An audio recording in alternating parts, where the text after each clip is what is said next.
September 1940. The skies above Britain burn red. Smoke coils from the countryside, where the earth itself trembles beneath the thunder of engines. The Luftwaffe rules the air, or so it believes. German pilots fly sleek Messerschmitt Bf-109s, fast, elegant, deadly, the pride of the Reich. They laugh when they hear the British rely on something slower, bulkier. An outdated machine called the Hawker Hurricane. To them, it's a relic, a tractor with wings. But soon, they will stop laughing. Because in those fragile wings, in that unfashionable frame of canvas and metal, lies the soul of Britain's last defense, and the courage of men who refuse to break. This is the story of how a mocked airplane, and the ordinary pilots who flew her, turned the tide against one of the most powerful air forces in history. Asterisk, asterisk. The Hawker Hurricane was not supposed to be a legend. It was never sleek like the Spitfire, never glamorous enough for parades or propaganda films. It was the workhorse, a pilot's plane built not for elegance, but survival. When it first took to the air in 1935, the world had already begun to change. Nations were arming, empires trembling. In Germany, engineers built fighters from all metal, boasting of speed and precision. In Britain, one man, Sydney Camm, worked in a small office at Hawker Aircraft, sketching by lamplight. He was an engineer from humble beginnings, the son of a carpenter. He had no university degree, no aristocratic lineage. But he had something else.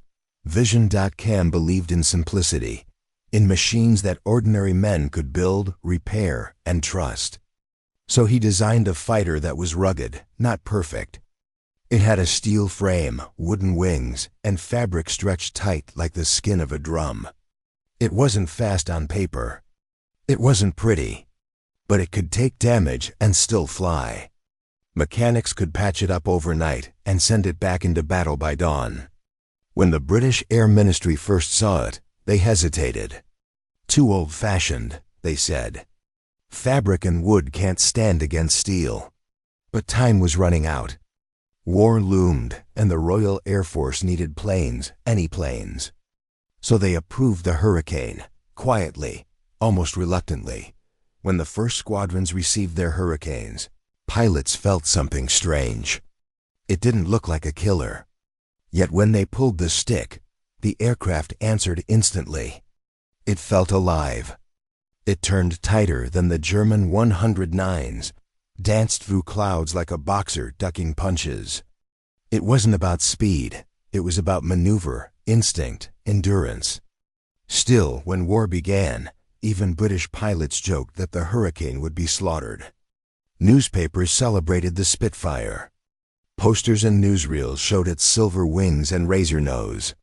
The Hurricane, the plane that would actually do most of the fighting, was barely mentioned. Then came the summer of 1940. France had fallen. Europe was in chains. Only Britain stood free, an island surrounded by the fire of an empire's collapse. And from the east, across the Channel, came the Luftwaffe, thousands of bombers escorted by their proud Messerschmitts. The Battle of Britain began. At dawn, the air over southern England was filled with the hum of hundreds of engines. Pilots ran to their planes, hearts hammering, faces pale. Among them were young men barely out of school, farmers' sons, factory workers, clerks. They strapped themselves into the Hurricane's cramped cockpit, hands trembling as they pulled down the canopy. The world outside turned into a haze of exhaust and sunlight. Radar stations screamed warnings. Controllers barked coordinates. Scramble! The air filled with the roar of propellers. Hurricanes lifted into the sky in pairs and trios, climbing through clouds toward the oncoming storm. At first contact, the difference was immediate. The Messerschmitts streaked down from higher altitude, diving fast, elegant predators. Their guns spat fire. The Hurricanes shuddered under impact, fabric tearing, smoke curling through the cockpit. Many didn't return. The Germans laughed in their briefings that night. The Hurricanes are slow, they said. They're finished. But the British pilots learned quickly. They discovered that the Hurricane could outturn any German fighter in a dogfight. When the 109s dove past, the Hurricanes could twist around like a hawk and fall in behind them. It was not the faster plane, but it was the tougher one. It could take hits that would have torn a Messerschmitt apart. Pilots landed with bullet holes in the wings, oil spraying the canopy, and still walked away alive. Mechanics patched the planes through the night. The next morning, those same Hurricanes rose again to fight. One German ace later admitted, "We feared the Hurricane more than the Spitfire." The Spitfire was a duelist's weapon. But the Hurricane, it was a brawler. As the days turned into weeks, the sky above Britain became a graveyard of burning metal. Smoke pillars rose over Kent and Sussex. Civilians watched from their gardens as dogfights unfolded like deadly dances above them. To many, the planes were just black dots, but to the men inside, they were moments of terror and instinct. And slowly, something began to change. The German pilots no longer mocked the Hurricanes. They started to respect them, even fear them. Because the Hurricane never quit. It didn't rely on beauty or perfection. It survived because it was built by hands that understood hardship, by engineers who remembered the mud and blood of the Great War. By September, the Luftwaffe's confidence began to crack. Their bombers suffered heavy losses. And when the Battle of Britain finally ended, it was the Hurricane, not the Spitfire, that had shot down nearly 2/3 of all German aircraft destroyed. The old fighter had become a symbol of defiance, the underdog that refused to die. And behind every one of them stood men who had learned the most important truth of all, that victory does not always belong to the fastest or the finest, but to those who refused to break. They were called the few. Not generals, not aristocrats, not soldiers of fortune, just ordinary young men who stepped into the cockpit, knowing that every mission could be their last. Some were farmhands who had never seen the sea before joining the Royal Air Force. Others were mechanics, teachers or students drawn by duty more than glory. They were barely 20 years old. They didn't fight for medals. They fought for survival, and for a sky that might still belong to the free. When dawn broke over the airfields of southern England, mist curling low over the grass, the pilots walked out to their Hurricanes in silence. You could hear the distant drone of approaching bombers, a sound like thunder growing from beyond the clouds. The ground crews gave them thumbs up, faces smeared with oil and exhaustion. Every man knew what it meant. You may not come back, but we'll be here if you do. Inside the Hurricane, everything was cramped, hot, and alive with vibration. The smell of fuel and gun oil filled the nose. As the Merlin engine roared to life, the entire fuselage trembled, as if the machine itself was holding its breath. Then the wheels lifted, and the world fell away beneath them. Fields, rivers, villages, all shrinking as they climbed toward the gray light above the channel. Radio chatter crackled in their ears. Bandits, 12 o'clock. Angels, 15. They saw them then, black dots on the horizon, growing larger every second. Bombers in tight formation, flanked by their guardians, the Messerschmitts. The German pilots were confident. They had flown through France unopposed, crushed the skies over Belgium and Holland. To them, this was just another mission, but the British pilots had something the Germans did not: desperation. They weren't fighting over foreign soil. Below them were their homes, their families, their towns. Every burst of gunfire meant another house saved, another life protected. When the first shots rang out, the air turned into chaos. Tracer fire stitched across the sky. The Hurricanes dove in head-on, guns blazing, straight into the bomber formations. The pilots could see the eyes of the enemy through glass, the flash of muzzle fire, the smoke curling from their own wings.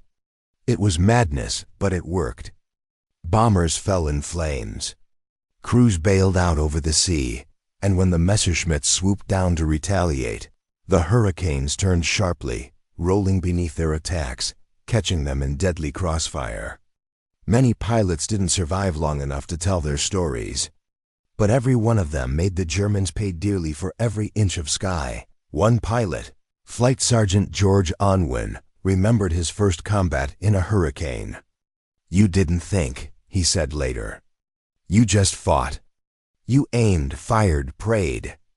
And when you landed, you found your hands shaking." Another, Pilot Officer Peter Brothers, described it more simply. It wasn't courage. It was survival. The fear was constant. At night, they lay awake in their bunks, the echo of engines still in their heads, waiting for the dawn scramble call. They knew that sooner or later, the odds would catch up. But every morning, they climbed back in anyway. Some were shot down and rescued. Others vanished into the sea, their names remembered only in logbooks. The hurricanes they flew were often patched together from wreckage, parts scavenged from destroyed aircraft, holes covered with fabric and paint. Mechanics worked through rain and blackout, pounding dents out of the wings with bare hands. There was no glamour in it, only grit. And yet, out of that exhaustion and fear, came something unbreakable, a brotherhood. Pilots shared everything: food, laughter, silence. When one of them didn't return, the airfield would fall quiet. His locker would stay untouched for days. The empty bunk beside theirs, a reminder that tomorrow it could be them. One day in August. Squadron leader Tom Neal led his flight into combat over Kent. Outnumbered 3-1, they dove into a swarm of bombers. His Hurricane was hit. Oil splattered across the windscreen. Instruments shattered, but he stayed in the fight, his vision blurred, until the last enemy turned away. He landed blind, his hands burned from gripping the controls. When asked later how he found the courage, he simply said, "There wasn't time to be afraid." For every ace that history remembers, there were dozens who fought just as hard and died without recognition. But together, they became something larger than themselves, a wall of courage standing between tyranny and freedom. As the days dragged on, exhaustion set in. The airfields were cratered from bombing raids. Food was scarce, but morale did not break. Because by now, the Hurricane pilots had realized the truth. The Germans might have faster planes, but speed means nothing when your back is to the wall and your home is on fire. They flew until their eyes burned and their hands blistered. And when fuel ran out, they glided home on silence and willpower. Many times their planes landed riddled with bullets, fabric torn to ribbons. Mechanics would find holes in the wings the size of fists. And still, the plane had brought its pilot home. It was no longer a battle of machines. It was a battle of hearts. And the Hurricanes, those mocked outdated, underbuilt fighters, carried men whose courage turned the tide of war. Long before the Battle of Britain roared to life, there was a man hunched over a drawing board in a quiet factory office, pencil in hand. Sleeves rolled up, eyes fixed on a dream no one else could see. His name was Sydney Camm. To the world, he didn't look like a savior. He wasn't a soldier, nor a politician, nor a man of speeches. He was an engineer from Windsor, born the son of a carpenter, with sawdust in his veins and stubbornness in his heart. He spoke little, worked endlessly, and believed one simple thing: a machine must serve the man who flies it, not the other way around. When Camm joined Hawker Aircraft, aviation was changing fast. The age of biplanes, canvas, struts, and open cockpits was ending. The world was turning to metal and speed. Designers raced to create faster, lighter, deadlier aircraft, and those who failed to keep up would vanish into history. Yet Camm refused to follow fashion. He trusted what he knew: the strength of steel tubes, the resilience of wood, the craftsmanship of the working hand. To many, it sounded like madness. Fabric wings? They laughed. That's yesterday's war. But Camm wasn't building a trophy. He was building a weapon for a fight that hadn't yet begun. He looked at the fragile peace of the 1930s and saw through it. He saw the storm forming over Europe. He saw the danger of trusting luxury over logic. So he built something that could be made quickly, repaired easily, and flown by anyone brave enough to climb inside. The Hurricane was his rebellion against fragility. When the Air Ministry tested his prototype, the reaction was polite but cold. They wanted something more modern, a monoplane built entirely of metal, like the German Messerschmitts. But Camm argued that the real war wouldn't be won on the drawing board, it would be won on the airfields, by mechanics working through the night, hammering out dents under lantern light. A pilot's life, he said, depends on what a man with a wrench can fix before dawn. Reluctantly, the government approved his design. The first production Hurricanes rolled out in 1937, just in time, though no one realized it yet. They looked unassuming beside the sleek prototypes of other nations, but when the first test pilots returned from flight, their faces said everything. The Hurricane was stable, forgiving, and fierce when pushed. It could dive hard, climb fast, and still take punishment. When war broke out in 1939, Camm watched his machine go to battle for the first time. He didn't stand in parades. He didn't seek headlines. He stayed in his workshop, surrounded by blueprints stained with ink and oil, listening to reports coming back from France. Hurricanes had met the Luftwaffe and survived. Pilots were sending back letters, handwritten and shaken, thanking him. "She saved my life," one wrote. "She took hits I didn't think any plane could." But the Battle of France was a disaster.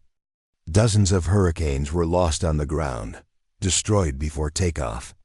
When British forces retreated from Dunkirk, hundreds of planes were left behind, burning. The RAF needed replacements fast. Camm's design, simple and modular, made it possible. Factories across Britain began to churn out Hurricanes by the hundreds. Women joined the lines, riveting wings and sewing fabric. Each one knew what they were building. Each one hoped their plane would protect someone's son, brother, or father. When the Luftwaffe turned its attention to Britain, it was Camm's creation that rose to meet them. The Spitfire captured the public imagination. Its elliptical wings and polished design looked like the future. But it was the Hurricane that did the hard work. It was built not for glory, but endurance. And Camm's quiet stubbornness had given Britain exactly what it needed. A machine that could be built faster than it could be destroyed. There were nights when Camm stayed at his desk long after everyone had gone home. Reports poured in, Hurricanes destroyed, pilots lost. He read every one. The weight of it settled in his chest. His machine was saving lives, but it was also taking them. Every improvement he designed meant another pilot might live. He worked faster, sleeping little, pushing his team harder. New variants came out. Tougher armor, stronger engines, better guns. He wasn't chasing perfection anymore. He was fighting to keep a nation alive. When word reached him that the Hurricanes had carried the majority of the Battle of Britain's victories, Camm didn't celebrate. He simply nodded and went back to work. "Good," he said. "Now we build more." He never saw himself as a hero. But history would remember him as the man who gave courage a shape of steel, canvas, and fire. His design was imperfect, yes, but in that imperfection lay its strength. The Hurricane was repairable, adaptable, human. It was a plane born from necessity, and it became the weapon of survival. Sydney Camm proved something that wartime Britain desperately needed to believe. That genius doesn't need polish. That innovation isn't born in ivory towers. It grows from stubborn hearts, from men who refuse to stop building when others give up. And as the war raged on, his Hurricane became a symbol of defiance itself, proof that even in the darkest hours, a simple idea, built with honesty and grit, can save the world. By late August 1940, the skies over Britain had become a graveyard of ambition. Smoke hung over the countryside like a shroud. The Luftwaffe, once so confident, was now fighting an enemy that refused to yield, and at the heart of that resistance was the very machine they had laughed at. The German pilots had mocked the Hurricane as a slow, outdated relic. Now they whispered its name with unease. Because it kept coming, always. Every morning, before dawn, the Hurricanes lined the airfields like scars of steel across the grass. Mechanics, sleepless and blackened with oil, patched holes and rearmed guns in silence. The smell of fuel mixed with dew. Then the call, scramble. Engines roared, wheels lifted, and once again, the defenders of Britain rose into the smoke-stained heavens. The German strategy was clear: crush the RAF, clear the skies, and pave the way for invasion. Their Messerschmitts were faster, their bombers numerous. On paper, they should have dominated. But paper doesn't measure resolve. It doesn't measure what happens when a pilot looks down and sees his own home beneath the fire. In those moments, courage turns to instinct. Hurricanes, outnumbered 2-1, dove straight into the bomber streams. The roar of the Merlin engine merged with the scream of bullets. Tracer fire streaked past canopies, flashing like lightning. Pilots fired until their guns jammed or their ammo ran dry, then rammed, if they had to. One Hurricane pilot, Sergeant Ray Holmes, saw a German Dornier heading straight for Buckingham Palace. His guns were empty. Without hesitation, he rammed his own plane into the bomber's tail. The explosion tore both aircraft apart in midair. Holmes bailed out, parachuting into the streets of London as wreckage burned around him. When asked later why he did it, he said quietly, "I didn't think. I just knew it couldn't get through." Acts like his spread through the Luftwaffe like wildfire. Suddenly, German pilots began to understand. They were not facing a professional air force. They were facing men who fought as if they had nothing left to lose. Day after day, the Hurricanes took the brunt of the battle. While the Spitfires tangled with the fast and agile Messerschmitts, the Hurricanes tore into the bomber formations, blunt, fearless, merciless. Their 8 Browning machine guns shredded wings and engines until entire squadrons of Heinkels and Dorniers fell flaming into the channel. The bombers could not sustain the losses. Soon, the Luftwaffe's strategy began to falter. Goering demanded explanations. Why weren't the superior German aircraft dominating? His pilots gave the same answer again and again: the Hurricanes. They turned tighter, they hit harder. They wouldn't die. The Germans tried new tactics: high-altitude ambushes, low-level raids, massive bomber escorts, but the Hurricanes adapted to them all. Pilots learned to climb higher, to use cloud cover, to ambush from the sun. What they lacked in technology, they replaced with instinct and teamwork. Many flew 3, sometimes 4 missions a day, returning each time to planes riddled with holes, patched again by nightfall, and still they fought. The Germans soon realized that speed meant little in close combat. The Hurricane, though slower, could twist and turn tighter, pulling the fight into a dance the Messerschmitts couldn't follow. The Germans called it the English turn, a maneuver that left their sleek fighters spinning helplessly as the Hurricanes closed in for the kill. Then came September 15, 1940. The day Winston Churchill would later call the crux of the Battle of Britain. The Luftwaffe launched its largest assault yet, over 1,500 aircraft. A storm of steel and flame stretching from Dover to London. The air shook with the sound of engines, 600 miles of thunder. On that day, every available Hurricane was sent into the sky. Over the Thames, over Kent, over the burning city below, they clashed with the invaders in a battle so fierce that even the ground shook with the echo. Pilots reported smoke so thick they could barely see the sun. Civilians watched from rooftops as Hurricanes dove through the haze, chasing bombers down like falling stars. By evening, the Luftwaffe had lost almost 60 aircraft, twice the number the British lost. It was the turning point. For the first time, Germany's invincible air arm was retreating. And when the survivors returned to their bases across the channel, something had changed. The laughter was gone. In German mess halls, pilots spoke quietly now. They no longer mocked the hurricane. They respected it, and the men who flew it. The plane that had once been dismissed as a relic had become a symbol of terror for those who had underestimated it. After September, the Luftwaffe shifted its focus. They began bombing cities by night, the Blitz, hoping to crush Britain's spirit from the ground. But it was already too late. The RAF had survived. The invasion was postponed, then abandoned. And at the heart of that survival stood Sydney Camm's old-fashioned hurricane. When the final numbers were tallied, one truth stood clear. Though the Spitfire had captured the headlines, the hurricane had done the work. Of all the German aircraft destroyed in the Battle of Britain, nearly 2/3 fell to the guns of the hurricane. In hangars across the south, the mechanics wept quietly beside the torn fuselages of the planes they'd kept alive for months. Pilots who had flown through hell stood watching the sunset over the airfields, too tired to cheer. They had done what no one thought possible. The German pilots had come seeking dominance. They left having met something far greater, the will of ordinary men. Flying an extraordinary machine built from sweat, faith, and defiance. The roar of engines faded. The smoke cleared, and Britain exhaled, though the cost had been immense.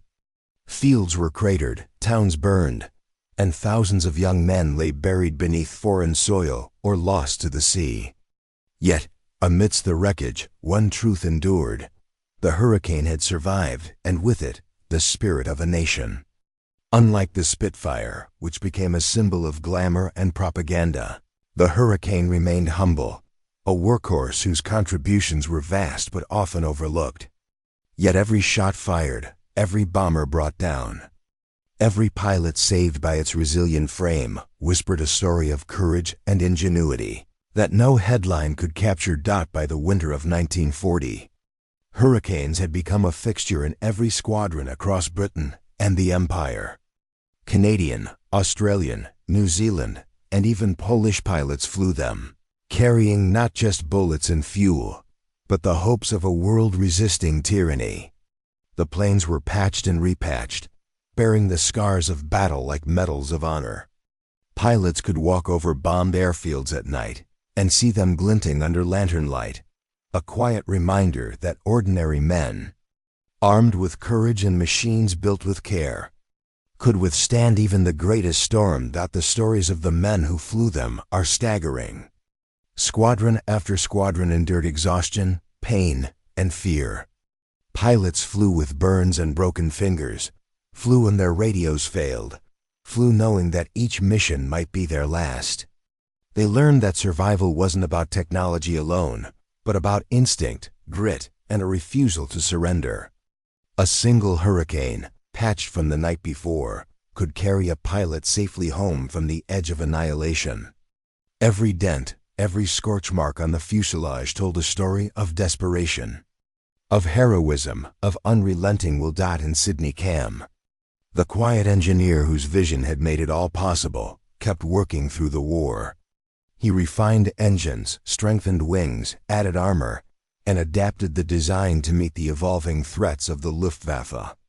His brilliance lay not in speed or fame, but in steadfastness, in understanding that the measure of a machine was not in its elegance, but in the lives it could protect and the battles it could survive. Camm and his hurricanes became the invisible backbone of Britain's air defense, an uncelebrated yet vital force that shaped the course of history. The hurricane teaches a lesson often forgotten in the stories of war. It was never the fastest, the sleekest, or the most celebrated.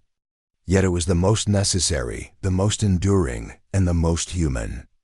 Its story is the story of ordinary men and women, engineers, mechanics, pilots, and support crews, whose courage and ingenuity mattered more than any propaganda or fame.